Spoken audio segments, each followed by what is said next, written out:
ਸਤਿ ਸ਼੍ਰੀ ਅਕਾਲ। ਤੁਸੀਂ ਪੀਐਨਸੀਐਨ ਦੇਖ ਰਹੇ ਹੋ। ਖਬਰਾਂ ਦੇ ਇਸ ਬੁਲੇਟਿਨ ਦੇ ਵਿੱਚ ਤੁਹਾਡਾ ਸਵਾਗਤ ਹੈ। ਖਬਰਾਂ ਦੀ ਸ਼ੁਰੂਆਤ ਕਰਾਂਗੇ। ਸਭ ਤੋਂ ਪਹਿਲੀ ਖਬਰ ਅਮਰੀਕਾ ਤੋਂ। ਅਮਰੀਕਾ ਦੇ ਵਿੱਚ ਬੁੱਧਵਾਰ ਨੂੰ ਇੱਕ ਐਲਾਨ ਹੋਇਆ ਹੈ, ਜਿਸ ਦੇ ਵਿੱਚ ਚੀਨ ਤੋਂ ਜਿਹੜੇ ਵੀ ਯਾਤਰੀ ਅਮਰੀਕਾ ਵਿੱਚ 5 ਜਨਵਰੀ ਤੋਂ ਜਾਣਗੇ, ਉਹਨਾਂ ਦੇ ਵਾਸਤੇ ਕੋਵਿਡ-19 ਦੇ ਟੈਸਟ ਦੀ ਨੈਗੇਟਿਵ ਰਿਪੋਰਟ ਦਿਖਾਉਣੀ ਲਾਜ਼ਮੀ ਹੋਵੇਗੀ।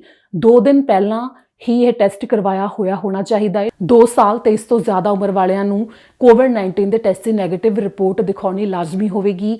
ਜਿਵੇਂ ਕਿ ਚੀਨ ਵਿੱਚ ਕੋਵਿਡ-19 ਦੇ ਮਾਮਲੇ ਸਮੇਂ ਕਾਫੀ ਜ਼ਿਆਦਾ ਵੱਡੇ ਪੱਧਰ ਦੇ ਉੱਤੇ ਵੱਧ ਰਹੇ ਨੇ ਤੇ ਇਸੇ ਨੂੰ ਲੈ ਕੇ ਵੱਖੋ-ਵੱਖਰੇ ਦੇਸ਼ ਟਰੈਵਲ ਹਦਾਇਤਾਂ ਵਿੱਚ ਤਬਦੀਲੀਆਂ ਕਰ ਰਹੇ ਨੇ ਤੇ ਇਸੇ ਦੌਰਾਨ ਅਮਰੀਕਾ ਨੇ ਵੀ ਇਸ ਤਬਦੀਲੀ ਦਾ ਐਲਾਨ ਕੀਤਾ ਹੈ। ਹੁਣ ਰੁਕ ਅਗਲੀ ਖਬਰ ਦੇ ਵੱਲ। ਸਰੀ ਵਿੱਚ ਇਮੀਗ੍ਰੇਸ਼ਨ ਹੋਲਡਿੰਗ ਸੈਂਟਰ ਹੈ, ਜੋ ਉੱਥੇ ਇੱਕ ਵਿਅਕਤੀ ਦੀ ਜਾਨ ਜਾਣ ਦਾ ਮਾਮਲਾ ਸਾਹਮਣੇ ਆਇਆ ਹੈ। ਕੈਨੇਡਾ ਬਾਰਡਰ ਸਰਵਿਸ ਅਧਿਕਾਰੀਆਂ ਨੇ ਜੋ ਜਾਣਕਾਰੀ ਦਿੱਤੀ ਹੈ ਉਹ ਤੁਹਾਨੂੰ ਹੁਣ ਦੱਸਾਂਗੇ। ਕੈਨੇਡਾ ਬਾਰਡਰ ਸਰਵਿਸ ਏਜੰਸੀ ਦਾ ਜੋ ਇਮੀਗ੍ਰੇਸ਼ਨ ਹੋਲਡਿੰਗ ਸੈਂਟਰ ਹੈ ਸਰੀ ਵਿੱਚ, ਉੱਥੇ 25 ਦਸੰਬਰ ਨੂੰ ਇੱਕ ਜਣੇ ਨੇ ਦਮ ਤੋੜ ਦਿੱਤਾ, ਜਿਸ ਨੂੰ ਕਿ ਉੱਥੇ ਹਿਰਾਸਤ ਵਿੱਚ ਰੱਖਿਆ ਹੋਇਆ ਸੀ, ਜਿਸ ਦੇ ਬਾਰੇ ਕੈਨੇਡਾ ਬਾਰਡਰ ਸਰਵਿਸ ਏਜੰਸੀ ਦੇ ਅਧਿਕਾਰੀਆਂ ਨੇ ਹੁਣ ਜਾਣਕਾਰੀ ਸਾਂਝੀ ਕੀਤੀ ਹੈ, ਜਿਨ੍ਹਾਂ ਕਿਹਾ ਕਿ ਕ੍ਰਿਸਮਸ ਦੇ ਦਿਨ ਉਸ ਵਿਅਕਤੀ ਨੂੰ ਕੁਝ ਇਸ ਤਰ੍ਹਾਂ ਪਾਇਆ ਗਿਆ ਕਿ ਕੋਈ ਜਵਾਬ ਨਹੀਂ ਸੀ ਦੇ ਰਿਹਾ।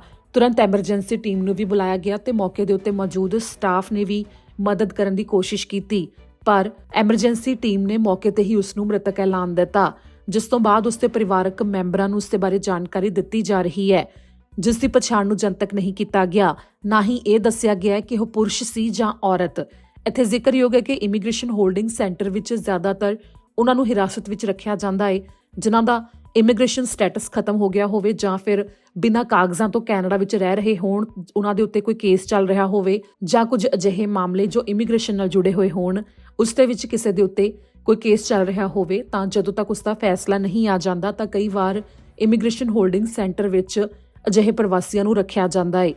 ਤਾਂ ਅਜੇ ਤੱਕ ਤਾਂ ਇਹੋ ਅੰਦਾਜ਼ਾ ਲਾਇਆ ਜਾ ਰਿਹਾ ਹੈ ਕਿ ਜਿਸ ਨੇ ਦਮ ਤੋੜਿਆ ਉਹ ਇੱਕ ਪ੍ਰਵਾਸੀ ਹੀ ਸੀ, ਜਿਸ ਦੀ ਪਛਾਣ ਨੂੰ ਜਨਤਕ ਨਹੀਂ ਕੀਤਾ ਗਿਆ।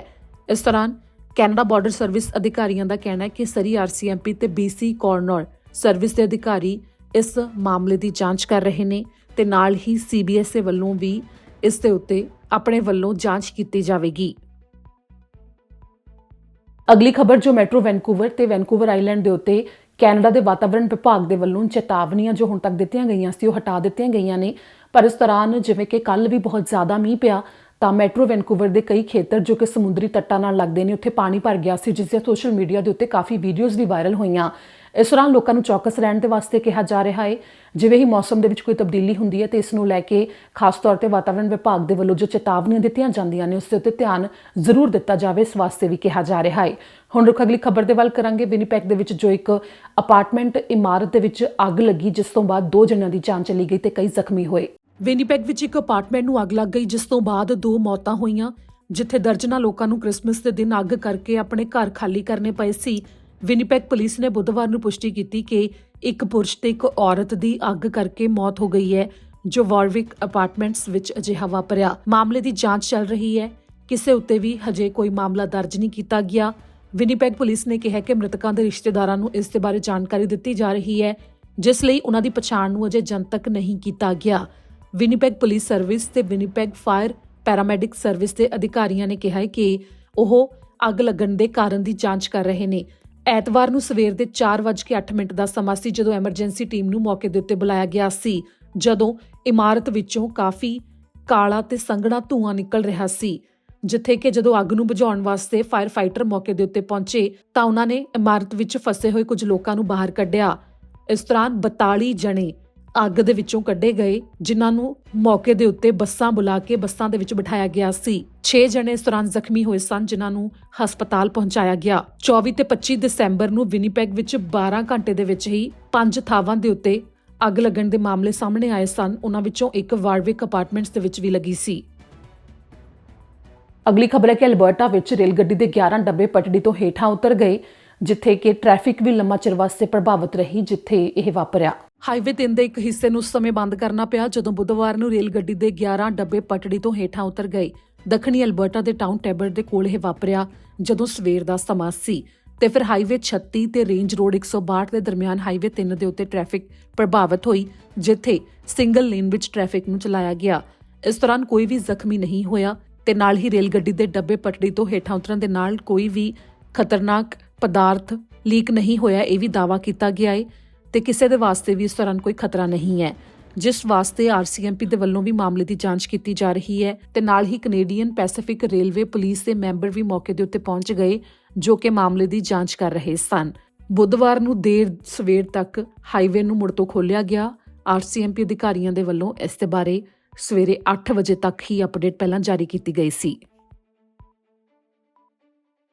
ਅਗਲੀ ਖਬਰ ਹੈ ਕਿ ਕੈਲਗਰੀ ਵਿੱਚ ਗੋਲੀਆਂ ਚਲਾਉਣ ਦਾ ਮਾਮਲਾ ਸਾਹਮਣੇ ਆਇਆ ਸੀ, ਜਿਸ ਤੋਂ ਬਾਅਦ ਇੱਕ 22 ਸਾਲ ਦੇ ਨੌਜਵਾਨ ਦੇ ਖਿਲਾਫ ਕੈਨੇਡਾ ਭਰ ਵਿੱਚ ਵਾਰੰਟ ਜਾਰੀ ਕੀਤੇ ਗਏ ਨੇ। ਕੈਲਗਰੀ ਦੇ ਫੋਰੈਸਟ ਲੌਨ ਭਾਈਚਾਰੇ ਵਿੱਚ 25 ਦਸੰਬਰ ਨੂੰ ਗੋਲੀਆਂ ਚੱਲੀਆਂ, ਜਿਸ ਤੋਂ ਬਾਅਦ 22 ਸਾਲ ਦੇ ਇਸ ਨੌਜਵਾਨ ਖਿਲਾਫ ਕੈਨੇਡਾ ਭਰ ਵਿੱਚ ਵਾਰੰਟ ਜਾਰੀ ਕੀਤੇ ਗਏ ਨੇ, ਜਿਸ ਨੂੰ ਕਿ ਖਤਰਨਾਕ ਦੱਸਿਆ ਗਿਆ। ਇਸ ਦੇ ਕੋਲ ਹਥਿਆਰ ਵੀ ਹੋ ਸਕਦਾ ਹੈ, ਜਿਸ ਕਰਕੇ ਇਸ ਨੌਜਵਾਨ ਨੂੰ ਜੇਕਰ ਕਿਤੇ ਵੀ ਕੋਈ ਦੇਖਦਾ ਹੈ ਤਾਂ ਤੁਰੰਤ 911 ਕਰਕੇ ਫੋਨ ਕੀਤਾ ਜਾਵੇ ਤੇ ਐਮਰਜੈਂਸੀ ਟੀਮ ਨੂੰ ਇਸ ਦੇ ਬਾਰੇ ਨਾਲ ਹੀ ਜਾਣਕਾਰੀ ਦਿੱਤੀ ਜਾਵੇ।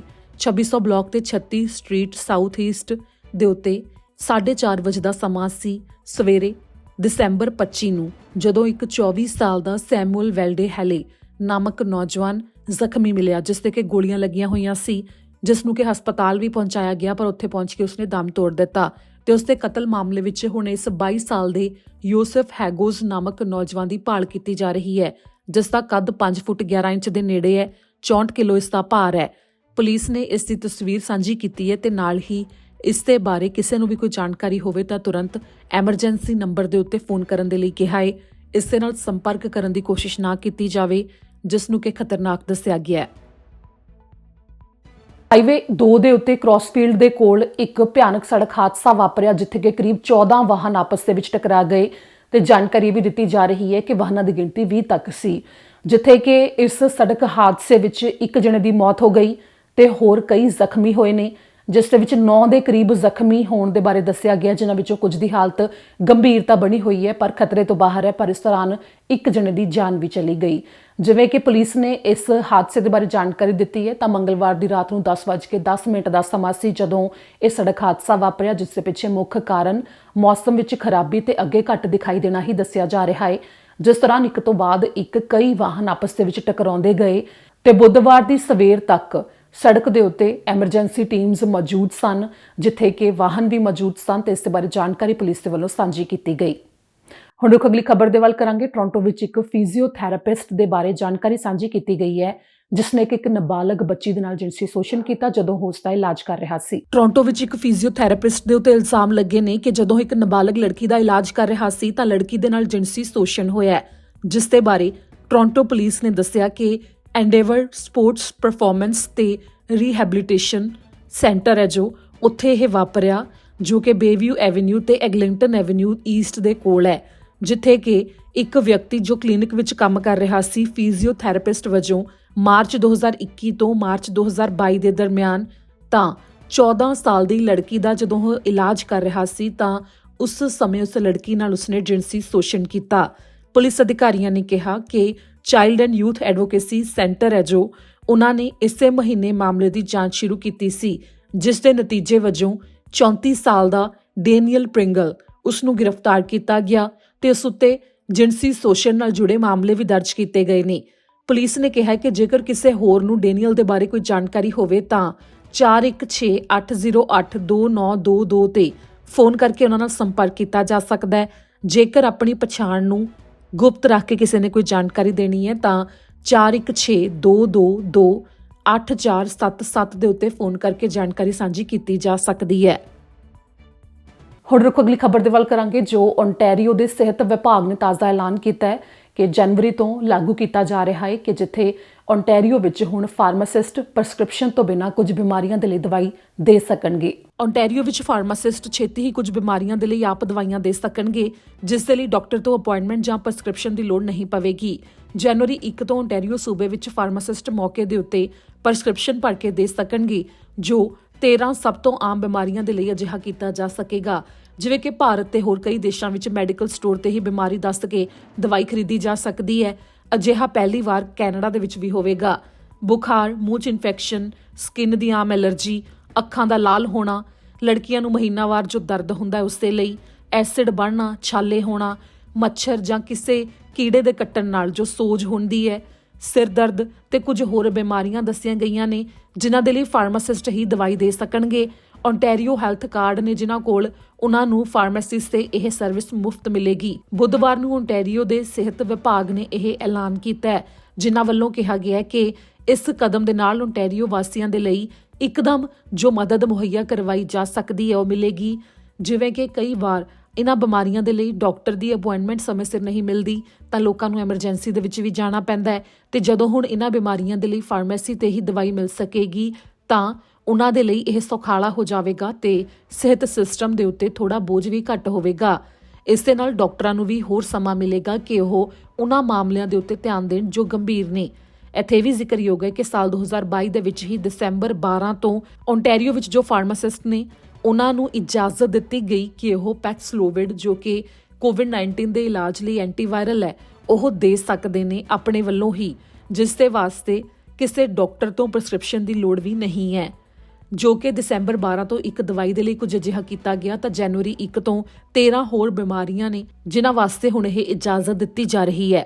ਇਸ ਨਾਲ ਇਸ ਬੁਲੇਟਿਨ ਦੀ ਆਖਰੀ ਖਬਰ ਦੇ ਵੱਲ ਰੁਕ ਕਰਾਂਗੇ, ਜੋ ਕਿ ਇੱਕ ਕਾਫੀ ਮੰਦਭਾਗੀ ਘਟਨਾ ਵਾਪਰੀ ਹੈ ਕਿ ਇੱਕ ਪੁਲਿਸ ਅਧਿਕਾਰੀ ਦੇ ਗੋਲੀਆਂ ਮਾਰੀਆਂ ਗਈਆਂ ਜਦੋਂ ਉਹ ਦੋ ਜਣਿਆਂ ਦੀ ਮਦਦ ਦੇ ਵਾਸਤੇ ਗਿਆ ਸੀ ਕਿ ਐਮਰਜੈਂਸੀ ਕਾਲ ਆਉਣ ਤੋਂ ਬਾਅਦ ਜਦੋਂ ਪੁਲਿਸ ਨੂੰ ਜਾਣਕਾਰੀ ਦਿੱਤੀ ਗਈ ਸੀ ਤੇ ਜਿਸ ਦੇ ਬਾਰੇ ਅਧਿਕਾਰੀਆਂ ਨੇ ਅਪਡੇਟ ਜਾਰੀ ਕੀਤੀ ਹੈ ਕਿ ਦੋ ਜਣਿਆਂ ਦੇ ਉੱਤੇ ਕਤਲ ਦੇ ਮਾਮਲੇ ਦਰਜ ਕਰ ਦਿੱਤੇ ਗਏ ਨੇ। ਕੈਨੇਡਾ ਵਿੱਚ ਮੰਗਲਵਾਰ ਨੂੰ ਇੱਕ ਪੁਲਿਸ ਅਧਿਕਾਰੀ ਦਾ ਮੂਲ ਨਿਵਾਸੀਆਂ ਦੇ ਖੇਤਰ ਵਿੱਚ ਕਤਲ ਹੋਇਆ ਹੈ। ਹਾਲਡੀਮੈਂਟ ਕਾਉਂਟੀ ਵਿੱਚ ਭਾਈਚਾਰਾ ਸੋਗ ਮਨਾ ਰਿਹਾ ਹੈ, ਜਿੱਥੇ ਬੜੀ ਹੀ ਬੇਰਹਿਮੀ ਦੇ ਨਾਲ ਪੁਲਿਸ ਵਾਲੇ ਦਾ ਕਤਲ ਹੋਇਆ, ਜਿੱਥੇ ਦੁਪਹਿਰ ਨੂੰ 2:30 ਵਜੇ ਮੰਗਲਵਾਰ ਨੂੰ 28 ਸਾਲਾ ਕਾਂਸਟੇਬਲ ਗ੍ਰੈਗ ਨੂੰ ਜਦੋਂ ਇੱਕ ਫੋਨ ਆਇਆ ਸੀ ਉਸ ਤੋਂ ਬਾਅਦ ਇੱਕ ਥਾਂ ਦੇ ਉੱਤੇ ਭੇਜਿਆ ਗਿਆ ਕਿ ਵਾਹਨ ਕੋਈ ਇੰਡੀਅਨ ਲਾਈਨ ਦੇ ਕੋਲ ਟੋਏ ਵਿੱਚ ਡਿੱਗਿਆ ਹੋਇਆ ਹੈ।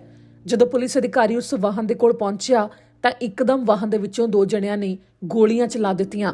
ਪੁਲਿਸ ਕਾਂਸਟੇਬਲ ਗ੍ਰੈਗ ਨੂੰ ਤੁਰੰਤ ਹਸਪਤਾਲ ਲਿਜਾਇਆ ਗਿਆ, ਜਿੱਥੇ ਉਹਨਾਂ ਨੇ ਦਮ ਤੋੜ ਦਿੱਤਾ, ਜਿਸ ਤੋਂ ਬਾਅਦ ਪੁਲਿਸ ਨੇ ਦੋ ਜਣਿਆਂ ਨੂੰ ਲੱਭਣ ਦੇ ਲਈ ਅਲਰਟ ਵੀ ਜਾਰੀ ਕੀਤਾ ਸੀ ਕਿ ਇੱਕ 25 ਸਾਲਾ ਰੈਂਡਲ ਮੈਕੈਂਜ਼ੀ ਤੇ ਇੱਕ 30 ਸਾਲ ਦੀ ਔਰਤ ਜੋ ਵਾਹਨ ਦੇ ਨਾਲ ਉੱਥੇ ਤੋਂ ਫਰਾਰ ਹੋ ਗਏ ਸਨ, ਜਿਸ ਤੋਂ ਕੁਝ ਦੇਰ ਬਾਅਦ ਦੋਵਾਂ ਨੂੰ ਹਿਰਾਸਤ ਦੇ ਵਿੱਚ ਵੀ ਲੈ ਲਿਆ ਗਿਆ ਤੇ ਫਿਰ ਅਲਰਟ ਨੂੰ ਰੱਦ ਕਰ ਦਿੱਤਾ ਗਿਆ।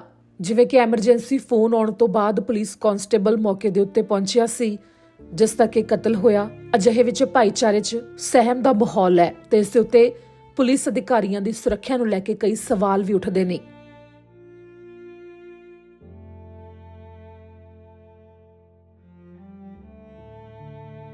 ਇਸ ਨਾਲ ਹੀ ਅੱਜ ਦੇ ਬੁਲੇਟਿਨ ਦੇ ਵਿੱਚ ਇੰਨਾ ਹੀ। ਮੈਨੂੰ ਪੁਨੀਤ ਕੌਰ ਨੂੰ ਦਿਓ ਇਜਾਜ਼ਤ, ਫਿਰ ਹਾਜ਼ਰ ਹੋਵਾਂਗੇ ਤਾਜ਼ੀਆਂ ਅਪਡੇਟਸ ਦੇ ਨਾਲ। ਸਤਿ ਸ਼੍ਰੀ ਅਕਾਲ।